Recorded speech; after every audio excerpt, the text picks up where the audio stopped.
जुना गणेशोत्सव हा तर वेगळाच होता आणि मिरवणुका असतील काय तर त्यावेळेला गणेशोत्सव होता. उत्सव आणि इव्हेंट याच्यामध्ये थोडा फरक आहे. आता त्याचं स्वरूप इव्हेंटकडे गेलेलं आहे. आता नेमकं उत्सव म्हणजे काय आणि इव्हेंट म्हणजे काय ते पण मी सांगेन. पण मी तर अगदी मला आठवत नाही 5, 7, 8 वर्षाचा असेल तेव्हापासून त्या मांडवात कधी आलेलो आहे ते मी असं घरच असायचं, ते शेजारीच राहायचो आम्ही.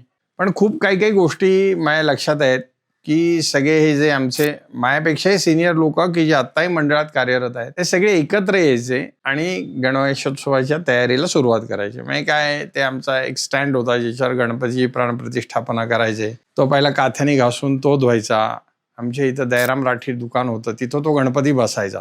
मग तिथली सगळी स्वच्छता करायची. मग हळूहळू तो बाहेर मांडव पडला, त्या मांडवामध्ये गणेशोत्सव व्हायला लागला. पण त्यावेळेला ना त्या माळा लावणं असेल किंवा लाय ठोकणं असेल, लाकडांना खिळे मारणं असेल, हे सगळी कामं जी आहेत ही मंडळातले सगळे ते सिनियर करायचे. म्हणजे त्यावेळेला उत्सव म्हणजे सगळ्यांनी मिळून केलेल्या सगळ्या सोयी असतील, कामं असतील, हे उत्सवाचं स्वरूप होतं. आणि आता कालानुरूप सगळं बदललेलं आहे. आता सजावट जी आहे ती मंडळाचे कार्यकर्ते फार कमी करतात, ती आपण कॉन्ट्रॅक्ट दिली जाते. तर हा जो एकत्रितपणा होता, मग कोणीतरी घरून काहीतरी खायला आणायचं, भजी आणायचे, भेळ आणायचे आणि तो एक जो मेळ्यागोळ्याचा जो काही विषय होता तो फार मजा वाटायची. आमची तर लुडबुड असायची, आम्हाला काही कळायचंच नाही.